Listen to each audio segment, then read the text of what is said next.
effortlessly, because I mean, when you're a child, you pick it up just like that. Yeah. And then from there, So that's your young childhood spent in Yeah. Spain. Yeah. and we stayed there, as I said, 6.5 years, and then mother and then we all went to Canada for about a year. Mm-hmm. And Koch and Daddy went ahead of time. Then Mother and I followed later. And as I said, I felt that's how I learned how to be an American, because it was Canadian, English Canada, and they couldn't have been nicer. But I think it was very boring to my father, because I forget what it was. Not very exciting. Meaning having been in all Bilbao over, and Madras, then being in where in Canada it now? was in Sarnia, which is right next to Detroit, or close to Detroit. So sort of over the line. And it was during Prohibition, and Daddy played a lot of golf, and so a lot of his friends that he knew would come over to play golf with him, and when they got back, their golf bags were very heavy. Yeah, a lot heavier than when they left. Yeah. Yeah, right. Right. Yeah, so they were, they'd love to come. So, how long were you there? Were then in? Not long, but not quite. A year and nearly. Well, Daddy was there a little bit longer, 2 years, and we were, Mother and I, about a year and a half. And we took our Lydia, our Spanish maid, there, or cook, and there was a milkman that would come and bring this wonderful milk, and he thought she was wonderful. I wish she'd married him instead of the man she ended up marrying in Morocco. So then after that, we were signed to Morocco. And I remember somebody said, "You're going to Africa?" And I had visions. I knew nothing about Morocco, about 8 or 7. And Mother would be in shorts and, one of those Pith helmets, helmets, and we'd be in a... And there'd be lions and elephants and yeah. Oh dear. So we ended up in Tangier, and I remember it took us a while to get our house, because Mother didn't drive, and we had, the maids that had been with us all their lives, and they didn't drive. So everybody always lived in the mountain. And that meant Mother would be stuck. Daddy would have to come and get her and bring her in, the same thing for the Sunday walks that the maids would have. So he kept looking and looking downtown. And we were I don't know whether you remember anything about Tangier. Mm-hmm. Well, the English church is there, and then up above is the Villa de France, which was used to be a nice hotel. Now I gather it isn't. But it had a beautiful garden and terraces, and Mother looked down there, and there was this house. She said, "Well, how about looking at that house?"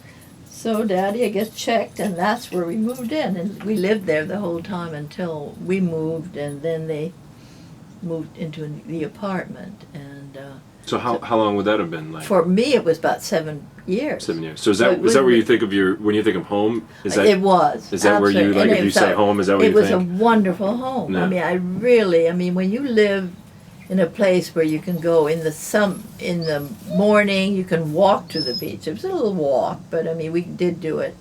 And then on the weekends, Daddy would take us to the Caves of Hercules, and we'd have this huge beach, which we can't go the way we used to, because I think the king's relatives have bought a lot of that rock. You can't no longer walk through that area anymore? No. All right, you can come inside. Just be good. You just let him. He's been desperate. I've been watching him yes. Oh, he's so glad to see you. Yes. Well, so that's really where, like, if you were to say, I spent my childhood, you would think that of would be Morocco. Tangier. Yeah. Because at that time you're 7, 8 years old till you're about 14 or 15. Yeah. So your formative years. Oh, absolutely. When you're really becoming a person. And it was wonderful life. It really was. Yes. And so was it there your father retired from at that point? Yeah. No. He didn't retire from there. The war started, and European war. Yeah. And so Daddy could see the writing on the wall, so He said, "I think we've got to get these girls out of here." Yeah. So. And you are now how? I am 87. No. Well, at that time, you were, like, the war starts 39. Yeah, 39. Yeah.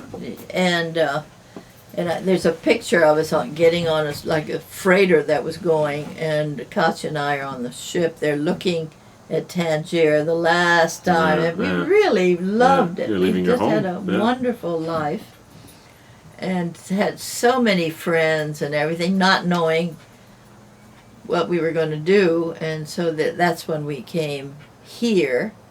And in the meantime, the Coons, while we were in Tangier, had come in to visit because Carlton Coon and Mary Coon, his first wife, had come, and he was digging or had been digging it in other parts. And so Daddy met them, so we knew them, and they stayed in Tangier for a little while. So when we came here, we also got to see him. That's where Katya met Morris, when they took us to the Coon family in, where is it, Wakefield. Wakefield. Yeah. And I went to Katya. They took her around different colleges she could go, and nothing really, she wasn't sure. So then there was a school of GW in Washington. So she ended up, and I ended up in the boarding school in Alexandria, Virginia, St. Agnes. And that's where I stayed for the 4 years. I graduated from there. And then I went to Katya. In the meantime, got married and had Kyla, and Morris is off in the war. Morris took off and went for Burma or wherever. I'm not too sure wherever he went. But so I went up to Bennington, and all of a sudden I got a call saying, I was staying with my uncle in Baltimore, and I had gone with a friend of mine up in the Catskills somewhere. I don't know. We were having a good time. That's where I got the note saying there will be a ship going, the Rexhame, and it's the first ship that's going across the Atlantic right after the war. Come and join the parents. So I had to get a passport. I had to go fortunately, my friend lived in Washington, so her father was... You mean to get one quickly, you mean? Yeah. And I had to get, as I said, I couldn't remember how old my father was when he was born. You just don't think of those things. So Captain Carrig was the one that helped me go through the State Department, and he got that all arranged. And then there was a special train that took us up from Washington all the way to New York, and we got on a ship, the Rexhame, which is the first ship, and that went across, and we stopped in Italy. I remember going through the Straits of Gibraltar, and I couldn't stop because that was my waving at your ground. Yeah. And then Greece and Haifa, and I remember they had all these funny-looking rabbis sitting there, and they took all our chairs. They were awful, and they said, "We're not moving. It's the Sabbath." And the captain said, "What do you mean you're not moving?" They stopped. "No, we can't move." So I think he said, "Well, we're going to pick a couple of sailors, and they're going to carry you out." I can't remember what happened. I guess they marched down, but they were just contrary continuously. Just. So then we went around, and then in Alexandria, and Mother and Daddy met me, and there was a boat that picked me up, and off we went. So then I stayed there for 2.5 years. And so back home again. Back home, yeah. And so was boarding school just not very fun for you, or did no, at the beginning I was petrified. Never been. I'd always... You've never really been to America? You've been living in Morocco? No, by that time I was in America because I'd been to Canada, but it was just... Still, it must have been somewhat of a culture shock. I had one girl that was going to pick on me, and I put a stop to that immediately. She was petrified what I was going to do to her. This is, but we became good friends a long time ago, but boy, fortunately the bell rang when I was going to... You're about to go get her, huh? Yeah. Oh, that's great. I'll never forget. So when did you meet your husband? I met my husband, let's see, Now I've forgotten where I am. We were back in Morocco for another 2 years. Oh, That's after high school, and after oh yeah, college. So at Bennington College, and so went to Egypt, stayed there 2.5 years, and came back, and then Daddy was assigned to Pakistan. And so Mother at that point was staying with Katja and Morris and not doing, I mean, she had tummy problems, so she couldn't go right away. I think she had a small operation. So Daddy and I went together. And so that's where I met Van. He met me up in the hill station. Mother and I were, it gets so hot in that part of the world. So they have these beautiful mountain areas. And Murray was the place. And we're staying in this hotel. And they had all these United Nations observers. And that was one of the ones that Van was. And because there was the fight between Pakistan and India. Yeah. And so we were up and they were down in Rawalpindi below, and I was the only American girl, only a girl around, and I mean I had a lot of beaux and had a wonderful time. And so he said, well, why don't you invite me? And I asked some of the men I knew that he knew. They said, I wouldn't think of it. So he, on his own, decided he had a toothache, and there was a dentist up there, so he came up and called on us and had tea, went knocked on the door, and I thought it was the bearer with the teacups and all that, and there was this young man. And so that's how we got to know each other. And so he was stationed there as a UN observer. Yeah, United Nations observer. Yeah. And but having been in the Army before that or after that? What, Van? Yeah. He was a West Pointer. Yeah. Yeah. So he had gone from there to becoming a UN observer? Or? He had gone to Korea, and then went to, when that finished, he went to Japan to reassignment, and this man said, I have a place that I can't tell you exactly where it is now. Anybody would want to volunteer? And Van was so bored. He said yes, and 2 or 3 others. So they were in Japan, but he was just bored with it. It was all done, and so he said, "I'll go." And then he met you in Pakistan. Yeah. So do you know Pakistan pretty well? Were you there? I loved it. Yeah. I said, everywhere I've gone now is a mess. I was gonna say. I just from Egypt. I loved Egypt. Right. And Mother and Daddy were in Tunisia. Yeah. I never made it there. Yeah. And so, I mean, Lebanon. That was with Van though. When Van went to the Army Language School in Monterey to study Arabic, and so anyhow, the hills of Pakistan, and the Pakistanis were so nice. I just loved them. I had more friends, and they couldn't have been nicer. And we were it was a new country, and all these Pakistanis were beginning to start, running the country. They needed a little bit of help here on government issues, and so the Americans are always gladly help them on how to do this and that, and it was just delightful. So Daddy, first we went to Lahore, which was a beautiful city, Which you hear about all which the is time. now, right. you wouldn't dare go, Right. and gorgeous gardens, and the Shalimar Gardens, and we just played in there. And then he was signed to go to Karachi, which was the capital then. And so then Mother and I then joined him in Karachi. I hated to leave Lahore, really. So then Van had to go and make the flight all the way from, it's a big place.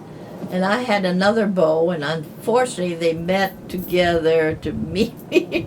You met on the plane? In the plane. And I had to say, all right, on Tuesday and Wednesday I'll be with you, and then I'll go. So, So did he win out? Did he win out that weekend? Well, he was when I was dating, I was a colonel, an English colonel, and He had the first Punjab regiment there in Jhelum, and but Van said, "Oh, he I don't know, he just sort of, I don't quite understand, but he decided he was going to marry me," and I said, "No, no, no." After 4 days, you don't propose. So it was after 4 days. so it was really very sort of confusing. Surreal. Surreal. And so in the meantime, we took off. Daddy's assignment stopped, and he came back. And then we came, well, I mean, we were all with him. We went through Lebanon and Syria, and finally ended up in Cambridge, in the house. I can't remember the name of the street. Washington Street? Yeah, right. Yeah. So that's right. Is it supposed to rain? They talked about it. I think so. It looked like the whole horizon is foaming on the ocean. They said sometime in the afternoon it was gonna might rain. Are you going? I yeah, hope. I can't. Yeah, go. Yeah, go. My little dude here. So that's what he did. So he convinced you. He broke you down. No, I did not break down. And in the meantime, Van had gone. He hadn't seen his family in a couple of years or so. You know, from all those. And I guess he mentioned me. Can you imagine? They were horrified. Who is she? You know, where in India? Where's Pakistan? Or and where's his family from? His family. Colonel Van is a Yankee. But he's more Southern, or was, I should say. But he married Van's mother. I mean, he was stationed at Fort Bragg, and that's how they met. But that's the Southern. She's a Southern belle. But they were from up this area, or? No, he's from, western part of the state here. Oh, okay, like over towards Pittsfield or someplace like this, like even beyond that. Yeah, Adams or one of these. I know it so well, I can't think of it. But anyhow, and so he went to West Point. He's a 09. He went there with Patton, George Patton, and Van's classmate was Patton's son, George Patton, same 1946, and Kitsy's husband Westy was 1936. And then his younger brother, the one that was killed, was 1953. And so it's a very military family. Been there forever. But so Van really just missed the war. Yeah. The First World War. The Second World War. Yeah, he did. Just missed it, right. And they were all waiting. I remember you saying. So. What do you remember of World War II? I mean, you were in school then, right? I was in school. You were here in boarding school. Boarding school. Right. Right next to Washington. Yeah. I remember asking Katya a lot about that, just because it was like, I mean, it's just hard to conceive for somebody who's never even been through it. I mean, here you are, you're a mother, you're 20, whatever, and you're a kid, and what are you doing? And she's having miserable. She was in Wakefield. She said with Mrs. Mama Coon, and she said it was just miserable. She just said it was the most boring. It was just awful. She just didn't make it sound like it was very fun at all. I would come on vacation and stay with them. And I was always tiptoeing around because Mother Coon she was a good woman. There's nothing wrong with that. But everything had to be this way and that way. And probably a fairly big, beautiful house. It was a lovely house that they built. Beautiful wood and just lovely. And all the Carlton, Jack and Morris, all there. But it was a little small town, and still is. so I stayed there whenever I could. But Katya, by that time, I had Kyla, right? And so she was stuck, Right. And then first she had when they first got married, they had this little apartment up in Beacon Hill, and I remember staying with them, and we had more fun going up and down all over the place. And then she got pregnant with Kyla, and she, I'll never forget that. She had Kyla, and before she was back into the apartment, Mother Coon and Morris picked up all the stuff, closed the apartment, brought everything down to Wakefield. You mean while she was sort of in the hospital? In the hospital, never asking her And where just she sort was of going to moved her go. out. Moved Right. her out Right. into her mother. And this is because he's on the brink of leaving for war as well, right? I mean, must have all sort of happened around the same time, didn't it? What's that? Kyla's birth and then him leaving was all around the same all time, the same right? time. I mean, yeah, right. Absolutely, and they didn't even ask her. Right. And Yeah, I remember she just was not happy about being in Wakefield. She couldn't be able to take care of herself. Yeah. It was much more fun in Boston. Right. She could walk around there. People around it. How about the first time you came here? Do you remember when the first coming down here? Mm-hmm. I think so. From I guess Wakefield, from boarding school, I must have come in here. Yeah. Because we did stay with the Coons in Sudbury. They were there in Sudbury for a while. Right, Carlton living there. Yeah. Yeah, because your father and Carlton had become friends, right? Yeah, They were. A lot of the collection is at the Peabody at Harvard. So the diggings that they did. No, yeah, so we became very friendly with the whole family, and so that's where, as I said, we met the Koch met Morris actually at the Coon House in Sudbury. Hmm. And so anyhow, I ended up going here and there, and poor Katja didn't really have much of a chance. Right. And I know Mother came, and I don't know what that. See, there are other areas that I cannot remember why or who was there, but she came and saw Katja, and Katja was just listless and didn't have any smile. And Katja was such a live person. Yeah, right. And she said, I never see her smile anymore. And soon after that, I think maybe they listened and heard, and they went and bought the house that Carlton had on in Cambridge, yeah. Cambridge. Yeah. Yeah. So and that's where I got No, I remember even married. Katja telling me that this place was a big saving point for her too. Yeah. That she could come down here She could from Wakefield to get away. to get away. Yeah, to go to the beach with the kids or whatever, just to be away. To away. Yeah, because it sounded like that.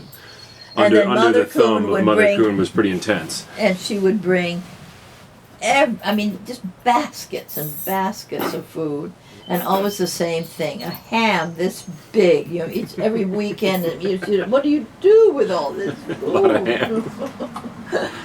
Well, I want to thank you. That was great, and So that's all I yeah. can tell you. No, that's exactly what I was looking for, and that's plenty. And like I said, I thank you because it's good stuff. It's always So there's it's a always picture, the memories you grasp to be after the fact that you wish you could get back. That sometimes recording them makes so easy because I know it because when the receptacles of knowledge are gone, then you're left with a lot of books with Questions, faces that you don't know who they are. Who's Exactly, this? like Who is this person? one. Right. Thank Who goodness is this you came person? in Right. I We had all of her. We knew all her history. She Right. was an English woman Yeah, right. who came from It's such. almost Her more fun, son isn't was it? a very good actor and all this, and she was in Portugal and more. Yeah. I mean, we had her history, yeah. so you ruined it. Yeah, I know. No, I think Maya's daughter was my mother's very good friend, and from that, the two of them had the Maya and her husband had become good friends with my grandmother when they had lived in Holland for a while. They had become friends there. Yeah, I see. So that's and then they would come back frequently, and then we'd visited them a couple of times, and they great. couldn't be more Dutch if you tried. They were the most. I mean, if you were to think of stereotype, besides having wooden shoes, Yeah. they didn't live in a windmill, but they were, just sort of those happy, sporty Dutch, good-looking Dutch people, like you find all over that country. Well, my eldest son, Vandy, he went to school in Holland for a year. Is that right? And he, it was a gorgeous school. God, what was the name of it? But when he said, we go downtown and get Nazi Goren. No, I said, what's best. Nazi Goren? Yeah, That's Nazi all I Goren, could think of yeah. was this. What do you mean? What is a Nazi Goren? Yeah, that seems a little much for Holland to be having Nazi Goring. Yeah, Nazi Goring is my favorite too. I was unfortunately indoctrinated into the Indonesian folds by my grandmother, which I only say unfortunately because you can't find it in the East Coast. It's actually I've had it down in the D.C. area where I worked. There was a couple of places, probably just because it's really? international. Yeah, I don't. There's not a single restaurant in all of Boston. They're kind of wild. Yeah, Indonesia's a huge country. It is, Millions and millions of people all over the world. You go to the West Coast, it's everywhere, of course. Oh, it is. It's just, for some reason, there's just not big communities here in the East. Even in New York City. There used to be one or two restaurants in the whole city, which, I mean, you think New York City, come on, there's got to be a million, but... Yeah, days. Yeah. We found one when we went to New York over the Christmas break. We found one in maybe it was Soho or someplace, and it was one of two maybe to choose from, and it was... Yeah, it was all right. Yeah. But it wasn't like anything special. I mean, Yeah. it wasn't sort of like, like all foods, you can just have the regular old Chinese, but then you can have the super duper deluxe Chinese. Right, I was hoping to find one of those. Yeah. And it was just sort of the regular old sort of, Indonesian Yeah. food. I mean, it was fine, but it's very surprising just, again, because it is a huge country. Yeah. But I have tried my hand at it here and there to try to make it.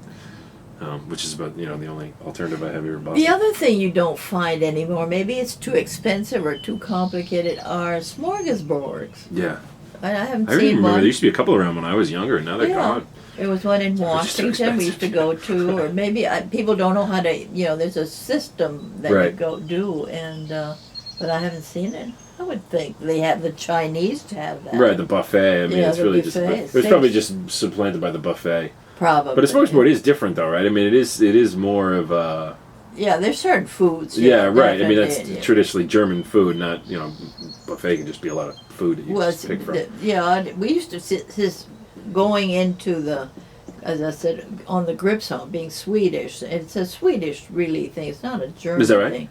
And you'd start with fish, and then you go on to other things. Mm-hmm. There's a routine that you do it. And there was one in Washington, which was very good. Katja and I, when she was at GW, would go out and eat. But they're gone now. I just said probably too complicated, and the Chinese or Japanese have taken over. Yeah. So going on that boat must have been pretty special. I mean, Oh, it was fun. that must have been a really big deal. It was. I mean, we had packed, and they had said that the most easy trip they took was when they interchanged the Japanese with the Americans and so forth, because the Japanese knew their place. Right. So there was never, I want that I want that cabin or this cabin. Right. The Japanese knew exactly who you was told ahead them. of them. Yeah, right. Very, no problem at all. But they did. They had. It was a lovely old ship. So it was the first sort of commercial boat back to Europe after the war. So 1946, 7? 45. 5. Yeah. Oh, But it had been the ship that had exchanged before. Yeah. Prisoners of war, sort of back and forth. Yeah. And so then. Or diplomats and stuff from different. And so there were sort of famous people on board or things like that, or. Well, not when I don't remember anybody. I mean, there were a few ambassadors. One that I knew. Because I had to get a diplomatic passport, and as I was waiting, get in line to get, and I remember Felix Cole was an ambassador going to, where is he going, Libya or somewhere, and he knew my father and mother and all that. He said, "You have a diplomatic passport, you don't have to be in that line, you go over here." I said, "Oh, all right." I mean, I didn't have to. But it was a lot of people going to their stations that had been, opened up. One was Afghanistan. A lot of secretaries, and the problem was every time they'd go, they'd get married, then they'd leave, so they'd have to bring some more, and but it was packed. But the food was good, and it was just very pleasant. It must have been exciting. Yeah. I mean, you're returning. After all that. Oh, it was. It was sort of scary. Yeah, I was just saying, it must be a little bit scary. And I hadn't seen Mother in a long time, and years. And years. While you were at school, you just you hadn't seen him because travel was not. 5 years. Yeah. Right. Is that just because travel was not? Well, you couldn't during go the war. across. You couldn't go, right? Obviously. Yeah. So wow, you hadn't seen them in 4 or 5. That's a long time. It is. For how old are you? I mean, 16, 17. Yeah, I mean, 15, 16, and then I was about 20 when I saw them. That's incredible. And but it was trying to get used to a new life again. It was getting to know each other again, almost. Yeah. Yeah, because you would have grown up a lot. And I hadn't been overseas in ages, and so, but Egypt was very exciting, and I mean, there's so much to see, and there were a lot of very interesting people there. And it became the refuge of all the sort of kicked out people from Europe, from the Greeks to the Italians, and let's see, some old Russians who were attached to the Italians or the Greeks, and King Paul of Greece and Queen Frederica were there. Then there were the Romanov family were attached or something. So it was the hostesses were having, who are going to have this time? Who were going to, ridiculous. But it was an interesting, sad sort of group of people who had been kicked out of their countries. Kicked out of their countries, yeah. And were in King, what was it, the little king that of Italy. Oh, what was his name?